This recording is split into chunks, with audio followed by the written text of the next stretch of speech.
started working on board ships with Russians, British, lumakas ako mag-inom. Sa mga seaman, pag nalasing ka kasi paglalaroan ka. Trouble, away, lagi kang laman ng barangay, ng police stations. Napapapunta tayo sa mga road rage. Pag masaya ako, magiinom ako, then magiinom ka rin pag may problema. Yung I cannot sleep kung hindi ako iinom. Kasi pag uminom ka, makakalimutan mo yung mga problema mo. Kinabukasan, nandoon pa rin siya. Because of too much alcohol, I had a car accident, 3 broken ribs, jet ski accident, another 3 broken ribs. Dami ko palang pagkakataon na dapat wala na ako. Masaya ako, malungkot ako, wala akong magawa, may problema ako. Yun lagi, 2 liters of whiskey or vodka a day. And ang chaser ko nun, beer ha.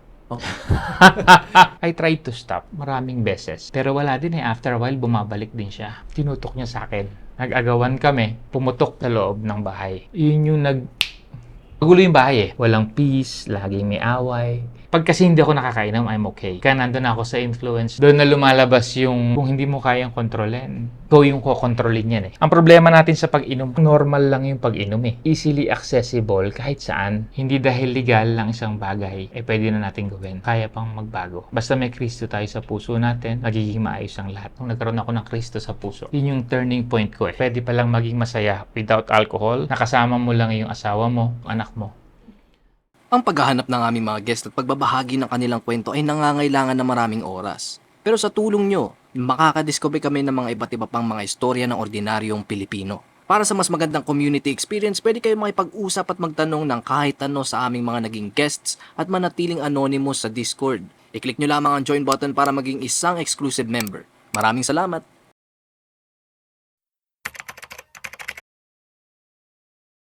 Hi, I'm Dan Milson de la Cruz. I was a former alcoholic. Pag-usapan po natin yung buhay niyo po dati kung okay lang po. No? Bago po kayo mapunta sa ganyang klaseng addiction, ano po ba yung naging trabaho po ninyo dati? Hobbies? Kamusta po yung parang naging childhood niyo? Ganun po. My childhood is not so good because I was raised in a family where drugs are, say, rampant or normal lang. Para kasing yung surroundings namin is normal lang yung drugs. And my father was also a drug addict. Kaya at the early age of 11, natuto na ako mag-drugs. I take drugs para makita ng father ko na pag nakita niya yung anak niya na nag-iisang lalaki na nagda-drugs na, baka tumigil siya. Pero hindi ganun yung nangyari. Instead, nasarapan ako dahil sa pangailangan. Yung marijuana is just for fun, but the shabu itself, it's a stimulant. So, dahil sa business namin, nakakatulong sa akin na maging alive, awake, and energized. So, kaya hanggang sa naging part na ng buhay ko, hindi na ako makakilos ng walang drugs sa aking katawan. From 11 years old hanggang nag-22 years old ako. Doon lang ako nag-stop nung may anak na ako. Then, I went to work on board ships. Doon naman ako natutong mag-inom. Before, nagiinom ako, but konti-konti lang. But when I started working on board ships with different kinds of people, Russians, British, mostly Europeans, lumakas ako mag-inom. But still, manageable. Mga gaano po kalala yung paggamit po ninyo sa drugs po noon? When I was in grade 6, the first time I tried marijuana and shabu, for curiosity lang, konti-konti lang yon. Then, I went to high school. Medyo chubby ako noon eh. Kaya nung nakita ko yung shabu, hindi ka kakain, active ka, mamamayat ka. So hanggang sa na-develop na sa akin yung dependency sa shabu. But hindi ako kontento ng shabu lang. Kailangan may kasama siyang marijuana. Kailangan may kasama siyang syrup or tablets. So I mix everything. Pero yung father po ninyo noong time na to, alam niya po talaga na nag-drugs po kayo noon po, no? Nakikita niya na, yes. Pero wala siya magawa because he's also in the cycle of addiction. Ay yung mother po ninyo or mga kapatid po ninyo? My mother and my 2 sisters, sila yung apektadong maigi. Pero syempre, once you're using drugs, kaya mo tong itago eh. Hindi mo to ipapahalata and hindi ka magpapahuli. Malalaman na lang nila nung dependent ka na hindi ka na, irritable ka na. So marami ka ng gulo na napupuntahan. Trouble, away, lagi kang laman ng barangay, ng police stations. Doon na lang nila naramdaman na I am using drugs then. Not because nahuli ako nagda-drugs, pero syempre yung basag ulo. Trouble, nung panahon ng 90s kasi, yun ang uso nung araw eh. Ewan ko, ngayon meron pa rin ata, pero syempre, nung panahon ko. And Katulad ng ibang mga kabataan, syempre, pagka merong substance sa katawan, matapang, walang control, so mas malapit sa gulo. Pero yung sa mga huli po na ano, wala naman pong yung dahil sa paggamit, gano'n. Because of drugs, hindi. Kasi, Hindi naman, nung mga time po na hindi po ba kayo natatakot na alam niyo po yun kasi 'di ba minsan hinuhuli yung mga gumagamit gano'n po. masyado ako maingat siguro. I make sure na lahat ng galaw ko is safe. So eto pong paggamit niyo po dati, nag-ano po siya, kumbaga nag-develop po siya ng papunta sa alcohol po, yung nabanggit niyo po kanina. Yeah. Ayun po, pwede niyo po ba kaming kwentuhan tungkol po doon? Ano po ba nangyari? Because of my drug addiction kasi, may asawa na ako noon. My father-in-law, pinasok niya ako sa government because I take up criminology in college. So, hindi lang ako nakatapos dahil nabuntis ko yung asawa ko na nagpakasal kami. Pumasok ako as security, civilian security sa government, sa LGU. And then, nag-positive ako sa mandatory drug test. Naghiwalay kami ng asawa ko. Nung naghiwalay kami ng asawa ko kasi well known, nasa politika kasi yung pamilya ng wife ko. Then after niya makipaghiwalay, naisip ko na from my great-grandparents, my grandparents, my parents, they're all broken because of drugs, alcohol, and other vices. May dalawa akong anak na babae. Naisip ko na kailangan ko itong itigil. Kasi ganun din ang mangyayari sa pamilya ko. So, dahil siguro may plano si Lord sa buhay natin, after 2 weeks, tinawagan ako nung in-applyan ko na agency for being a seafarer. So, nakaalis ako. Nung nakaalis ako, then doon na-develop yung paglakas ko sa pag-inom nung I was working as a seaman. Kung i-describe niyo po gaano po kalala yung pag-inom po ninyo, parang talagang umaga hanggang gabi po ba? No, nung nasa barko ako for 8 years, paggabi lang. Pagkatapos ng trabaho or pag nasa port, good time. Siyempre, pag nag-good time kayo, inom-inom lang. Normal lang, hindi siya ganun kalakas. I just develop yung, kailangan ko maging malakas uminom kasi yung mga kasamahan ko, sa inuman, sa mga seaman, pag nalasing ka kasi paglalaroan ka. Ikaw yung pagtitripan, paglalaroan. Pero pag sila yung nalasing, sila yung pagtitripan mo. So, and given my background na sanay ako sa malalaking dosage ng mixed drugs, so na-develop sa akin yung naging malakas akong uminom. Pero controllable siya. Kasi pag may trabaho, kailangan ko magtrabaho. Yung kasagsagan ng pag-inom ko sa barko, it's not, hindi pa ako alcoholic nun. Kasi umiinom lang ako dahil normal lang uminom. Especially pag weekends or pag nasa port kayo, normal lang na mag-socialize kayo, mag-relax kayo dahil syempre, sabi nga nila kayod marino, nakakapagod doon. So, kailangan nyo ng time to relax, time to unwind. Na-develop yung paglakas ko sa pag-inom when I stopped working on board ship. After naming mapirata sa Somalia, nag-decide ako na dito na magtrabaho sa Pilipinas. Then, I became a real estate agent, naging broker. Then, yun, medyo lumawak yung connections natin, yung network, and then every time na may deal, every time na may transactions na natatapos, we drink. And then sa dami nga ng work, sa dami ng workloads, and maganda yung kita, na-develop sa akin yung pag masaya ako, magiinom ako, pero sa dami ng problema din, magiinom ka rin pag may problema. Doon na na-develop yung I cannot sleep kung hindi ako iinom. So, doon na lumakas masyado yung pag-inom ko. So, pinaka naging root cause po talaga is yung stress tsaka mga problema. Yes, stress. Kasi akala ko noon yung pag-inom. Kasi pag uminom ka, makakalimutan mo yung mga problema mo eh. Makakalimutan mo. But, kinabukasan, nandoon pa rin siya. So, panandalian lamang. Saglit lang, nawala. Nakatulog ka, pero at least nakatulog ka. Yun ang sa akin noon. Pero hindi ko napansin, nagwo-worse na pala. Magrabe na, hindi na ako nakakapag-function ng tama sa trabaho ko. Tanghali na ako nagigising, and then when I work, mabigat sa ulo, and irritable na ako. Ano po yung pinaka parang masasabi niyo malalang moment po during that time? Malalang moment during that time na kasagsagan ko sa alcohol is naging mainitin na uli ang ulo ko. Sometimes, pagka meron lang konting problema, hanap ko agad away. And then, syempre, lagi ako may barel. So, minsan napapapunta tayo sa mga road rage. Yan. So may mga pangyayari na dahil sa lasing ko, may mga bumalik na naman yung trouble. Naging troublemaker na naman ako.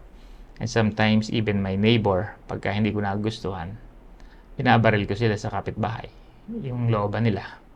Po, hindi po ba kayo nare-report sa police po? Pag ganun? O na-trouble na po kayo sa ganun po?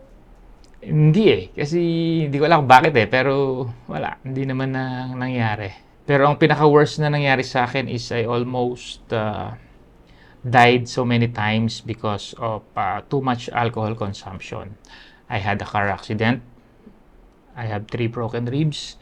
Then I had jet ski accident, another 3 broken ribs. And then there are times na natutumba ako sa sobrang kalasingan. And pagbagsak ko, puro damage yung mukha ko, yung katawan ko, and minsan may mga yun ang hindi ko malimutan Bumagsak ako, nawalan ako ng malay because sobrang lasing.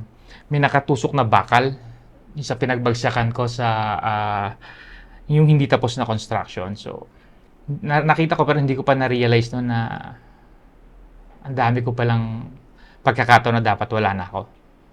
Dahil sa pag-inom, muntik-muntikan ako laging mamatay.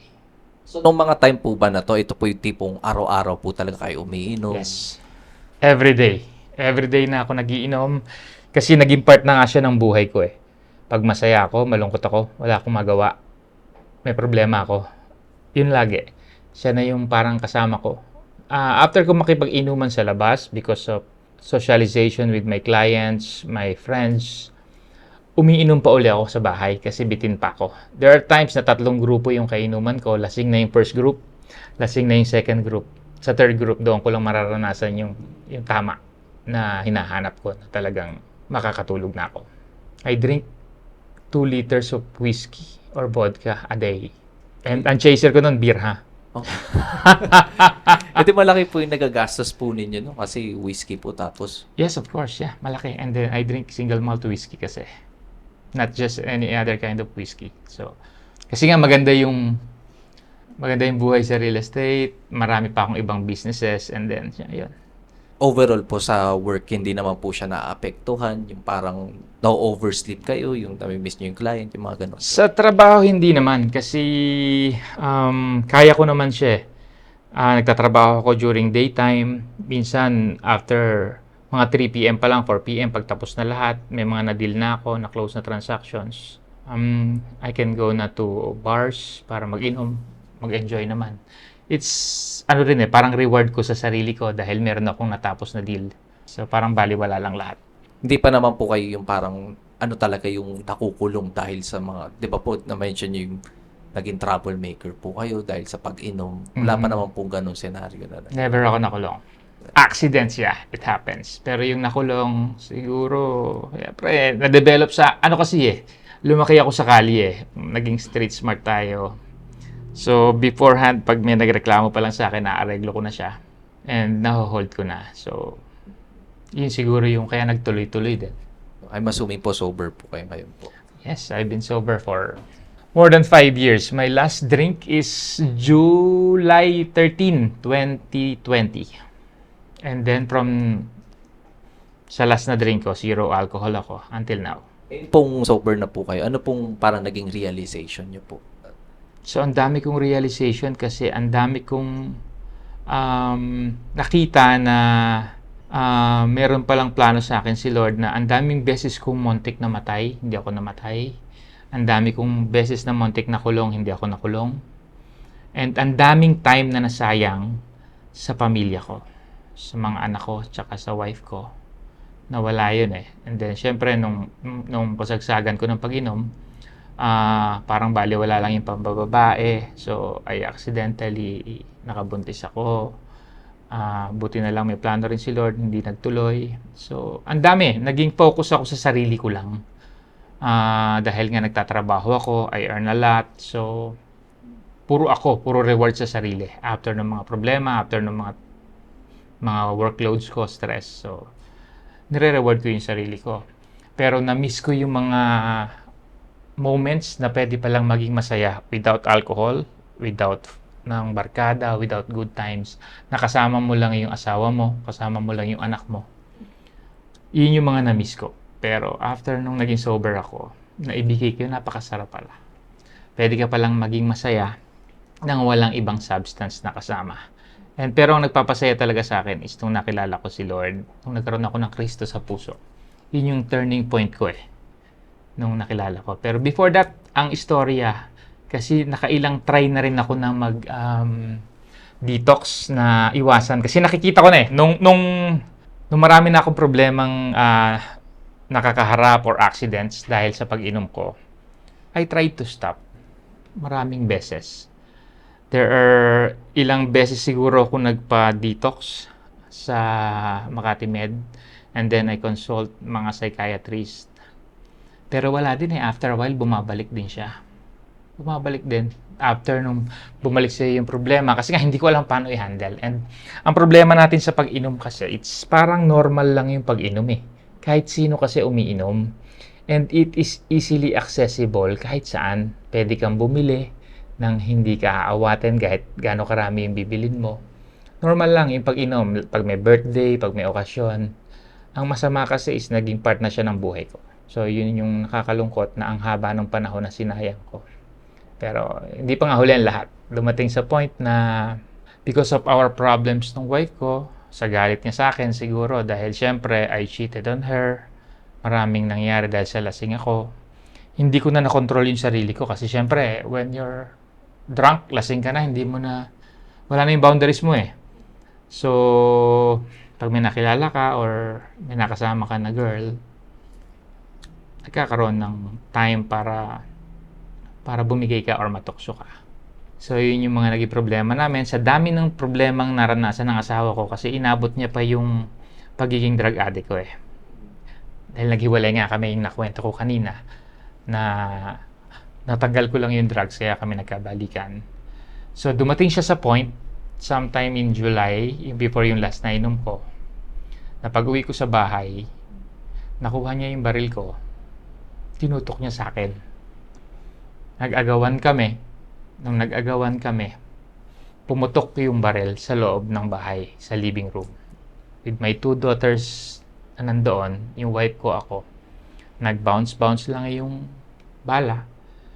Yun yung open sa akin na God, sobra na tong nangyayari sa buhay ko. Kung ako yung tinamaan ng bala nung pumutok na barel, baka kaya ko pang tanggapin. Pero what if yung dalawang anak ko or yung wife ko ang tinamaan? Although, sa isip ko noon, hindi ako may kasalanan kasi yung wife ko yung kumuha ng barel. Pero, nag-sink in din sa akin na kung hindi ako nag-inom, kung hindi ako ng babae, hindi na sobrahan sa galit, sa hirap yung asawa ko, hindi mangyayari yon. So, ako pa rin ang dahilan yung pag-inom ko pa rin So, yun, I decided to go to a rehabilitation facility which is Bridges of Hope, Parañaque. So kayo po talaga yung sarili nyo, parang tinurn in nyo po yung sarili nyo Yeah, talaga. voluntarily. Kasi po yung parang kadalasan nakakausap ko po is talagang yung family po nila yung nagdadala. Tulong. Actually, pinag-uusapan na namin ng wife ko to kasi tanggap ko na alcoholic na ako. But yun nga, hindi nag-e-effect yung psychiatrist, yung mga consultations, hindi rin nag-e-effect yung detoxification sa mga hospital. So, we're planning na. Pero syempre, as an addict or alcoholic, sa isip mo ganon. Pero pagdating ng oras kinabukasan, ang bilis magbago niyan Meron time pagka puno kayo ng problema, ganon. Pero pag naayos na, yung samahan nyo mag-asawa, na wala na yung away, tatahimik ka lang ng ilang araw, pero babalik ka rin uli sa pag-inom. Kasi normal nga lang ang pag-inom parang part lang siya ng buhay. Pero yun nga, nung may nangyari na ganon, I went doon sa isang facility, which is sa Bridges of Hope. Nalasing pa ako noon. I drink 2 bottles ng whiskey before ako nagpunta ro. Kasi humana pa ako ng lakas na loob. Ito na yung huling inom ko.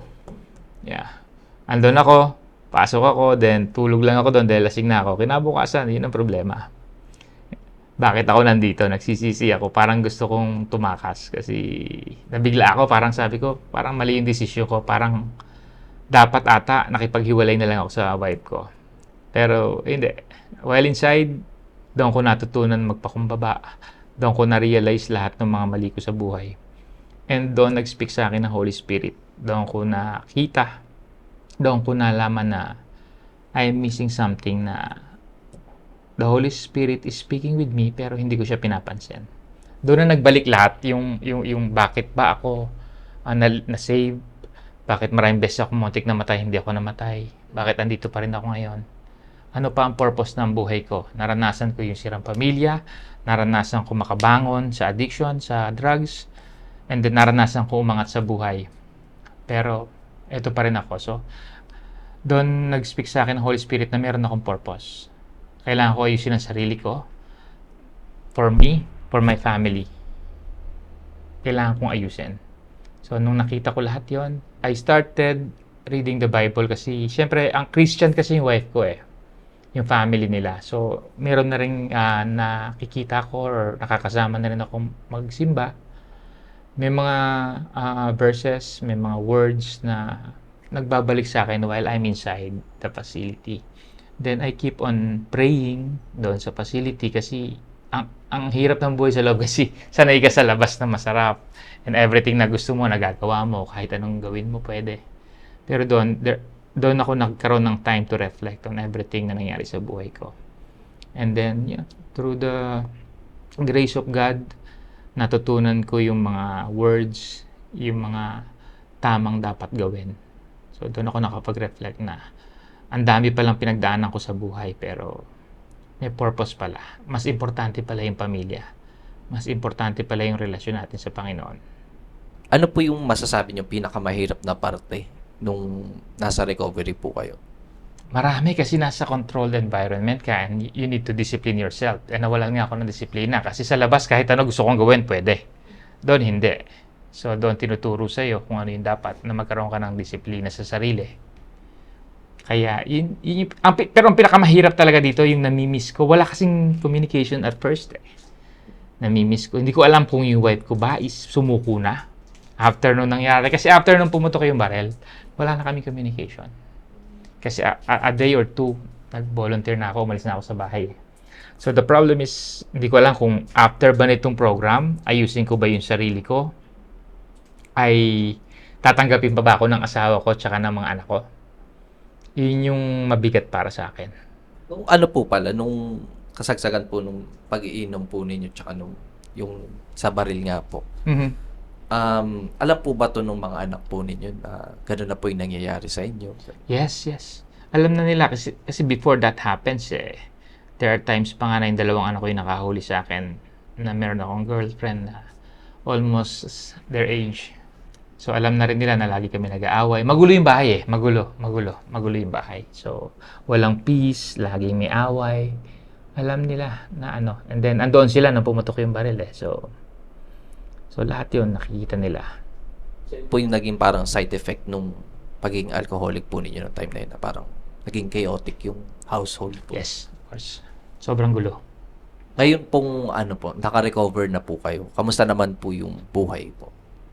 Yung buhay ngayon, sobrang gaang sa pakiramdam Sobrang saya.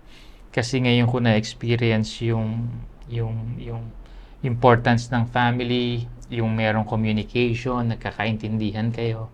Kasi dati binabaliwala ko lang sila Parang ako lagi nasusunod kung ano gusto ko ngayon. Naging humble ako, nakikinig na ako, nakikita ko kung ano yung mga nararamdaman nila. So, sobrang saya namin. Every day, we have a devotion with my wife. Every Sunday, we go to church. So, lumalakad kami through faith. Lumalalim yung pagkilala namin, and then mas nagiging malawak yung pangunawa ko, na wala yung init ng ulo. And at the same time, pinakamaganda ngayon kasi is after ko nung nandun ako, nung nag-turn around ako, kasi sabi ko, gagawin ko to. Kasi ang daming dumadaan sa ganitong problema, not just alcohol, drugs, gambling, depression and anxiety, na kailangan ng tulong. So, maybe the reason why we experience these things or na-experience ko itong mga ganito is para maging testimony sa iba na kaya pang magbago. And to prove them na hindi dahil legal lang isang bagay, pwede na natin gawin tulad ng alcohol. And at the same time, yung power of forgiveness, dahil kahit sa bigat ng mga pinagdaanan ng pagsasama naming mag-asawa, napatawad pa rin ako ng wife ko.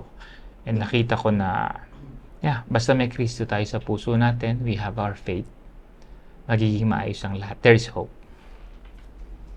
Yung mga anak naman po ninyo, hindi naman po sila nag-hold ng parang grudge, yung mga ganun po. Hindi naman kasi naging maayos naman ako na tatay sa kanila. It's just that, yun nga. Pag kasi hindi ako nakakainom, I'm okay. Pagka nandun ako sa influence ng alcohol, doon na lumalabas yung, we have two wolves inside. Kasi the white wolves and the black wolves. So, yung pangit na ugali ko, yun doon lumalabas siya pag nakakainom na ako eh. Pero pag hindi naman kasi, nakita nila na ginagampanan ko naman yung pagiging tatay. It's just that naging na-under ako ng influence ng alcoholism. Pag-usapan po natin yan yung sa alcoholism po. Yeah. Kasi po dito po sa Pilipinas kapag yung mga umiinom, parang hindi naman po siya tinitingnan bilang isang addiction. Parang parang iniisip lang ng pangkaraniwan lang, normal. It's pantig lang, normal. Yes. nagkakasayahan, lasinggero lang yan, may uminom. Ano pong masasabi niyo sa ganung klaseng mindset po?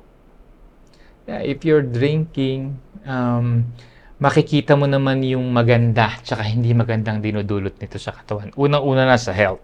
Every time you drink kasi, kahit gaano kamahal na alak pa yan, kahit gaano kasarap pa yan, kinabukasan ramdam mo naman yung bigat eh.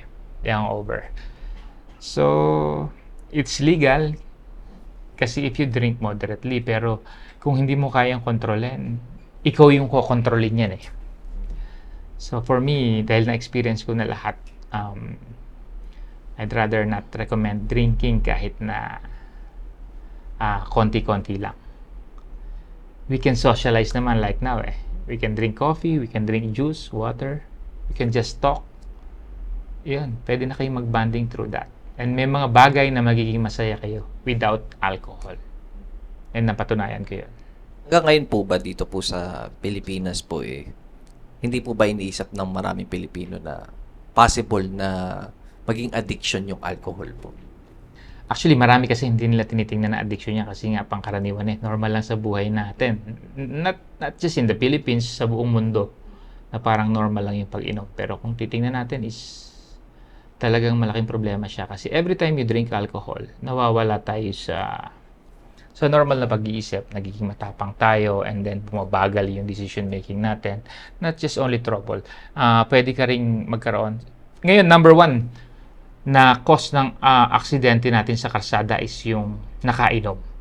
Especially sa mga motorcycles. If you're driving a motorcycle, pagka na-aksidente ka, talagang bye-bye na. Kung 2 wheels, may pag-asa ka. 4 wheels, pwede ka pang mabuhay. Pero, and then, ang daming pwede kasi maging problema basta nag-inom. So, sana lang yung ibang mga hindi talaga maiwasan. So, maging responsable sila at makita nila kung ano yung dinudulot nito. Kung i-compare natin ng drugs and alcohol, pareho silang sumisira sa katawan natin. Hindi lang sa katawan natin, pati sa brain natin. Kasi, yun nga, unti-unti, masasanay ka na hahanap-hanapin ng katawan mo. It releases dopamines, it releases these happy hormones na akala natin yun ang nagpapasaya sa atin, pero hindi. So, pareho lang silang delikado. So, ang kaibahan lang nila, drugs is illegal, alcohol is legal. Kaya parang nadedepensahan ng isang manginginom na pwede ako mag-inom kasi legal to. Moving on po, ano na po yung pinagkakaabalahan niyo po ngayon? Ang pinagkakaabalahan ko ngayon, I still have other businesses. Pero after ko nga ng program, sabi ko nga, gagawin ko rin tong tulong na natanggap ko. It's time to give back. Na-rescue kasi ako kaya from being rescued, kailangan maging rescuer naman. So, we have this, right now, I'm the Executive Director of Regis of Cavite. We have a branch here in Imus and we have a branch in Amadeo.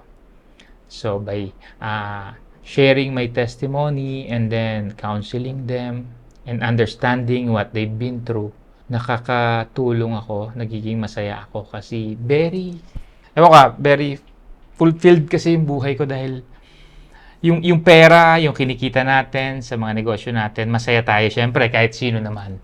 Pero pag meron kang nabagong buhay, dahil naibahagi mo yung buhay mo at naibahagi mo kung ano yung dapat gawin para mabago ito, mas masarap sa pakiramdam yon. Just like pag nakabenta ka ng lupa or meron kang transaction na done, you receive your commission, you earn a lot of money. Pero iba yung kasiyahan mo pag meron ka na bagong buhay. Kasi hindi lang yung taong yun ang nabago mo yung buhay eh. Yung pamilya no, nabago mo rin ang buhay. And the next generation. Kasi nakita ko from my experience na yung kinalakihan mong lugar sa pamilya pa lang sa bahay, nag-ano na siya eh. Like, parang generational na yung nangyayari. So once na nabago mo, natulungan mo magbago, na-open up mo sila, yung mga, we call them our residents, yung mga pasyente natin. Pag nabago mo yung buhay nila at nakita nila yung road to recovery talaga, mababago yung pamilya nila, mababago yung next generation nila. And then, it also helps the community. Siyempre, pag nabago yung isang tao, nabago yung pamilya niya. So, pati yung community mababago eh. Pati yung mga problema dyan sa kalye, mawawala, yung mga pagnanakaw. Kasi when you use drugs or alcohol or gambling, andyan na yung pagnanakaw, andyan na yung makakagawa na kayo ng bagay just to sustain the need for your addiction. Ano pong masasabi niyo sa mga tao po na nag-i-struggle ngayon sa pinagdaanan niyo po dati? Ano pong masasabi niyo po sa kanila? Ang masasabi ko lang kasi every addict or every alcoholic, there are time sa buhay nila while nandun sila sa kadiliman na gusto nilang magbago. Gusto nilang mabago yung buhay nila pero mas powerful kasi yung urge ng addiction eh or nung cravings mo sa alcohol. So when you reach the point na gusto mo magbago, you decide now na wag na bukas kasi pag nagpabukas pa yan, mababago na naman yan. Pag naging maayos na uli ang lahat, babalik at babalik ka hanggat hindi mo nakikita or natututunan kung ano yung mga kailangan mong baguhin sa sarili mo kasi wala ka pa ring acceptance. Same din sa family members. Kasi kung yung nakikita nyo na nagsasuffer or dumadaan sa alcoholism or marami nang nangyayari sa buhay ng family members natin, mag-seek na tayo ng help kasi seeking help is not being a coward or hindi naman galit tayo or parang kawawa naman. So, kailangan na talaga sa simula pa lang kasi habang lumalalim to, mas mahirap siyang ibalik sa dati. Sa umpisa pa lang, mas maganda, masolusyonan na, matulungan na natin. Kasi it will only, ang pupuntahan lang naman yan is hospital, prison, death. So, alam naman ng lahat yon. Huwag nating baliwalain yung mga bagay. Every time na meron tayong makitang kakaiba na bago sa behavior ng family member natin, let's seek help na. We have professionals naman na makakatulong. But most importantly, let's pray for them. Kasi yung faith natin, prayer can move mountains. Iba-iba po ang pinanggagalingan. Bakit napunta sa addiction or sa pagiging alcoholic ang isang tao? Kailangan natin siya matulungan. So, let's seek help. Tulungan po natin. Hindi natin siya dadalhin sa isang facility or hindi tayo hingi ng tulong dahil galit tayo or gusto lang natin makawala sa problema. Gagawin natin to dahil mahal natin sila. And hindi tayo pwedeng mawalan ng pag-asa kasi meron tayong Diyos na buhay na hindi tayo pababayaan. Sa family, my family is happy now pero syempre, until now, humihingi pa rin ako ng tawad sa kanila pag napag-uusapan kasi ang daming na-miss. Pero gusto ko lang talaga magpasalamat unang-una dahil hindi sumuko yung asawa ko, anak ko, tsaka yung ibang mga mahal namin sa buhay, maging yung in-laws ko. They pray for me. They guided me hanggang sa makilala ko nga si Lord. Maraming salamat sa aking asawa si Joy, sa aking mga anak, si Sophia and Sabrina. Thank you for not giving up on me. And now, siguro naman nakikita natin na tulungan nyo lang ako dito. Ito naman yung bagong addiction ko, tumulong. Nababawasan pa rin yung time sa pamilya pero it's all worth it. We're saving lives, we're saving souls, we're saving families. Just like what happened to our family na nasave tayo. Thank you again.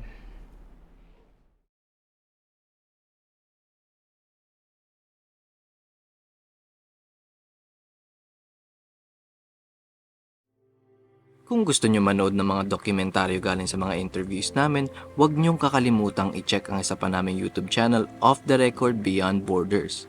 I-click nyo lang ang link sa description. Maraming salamat!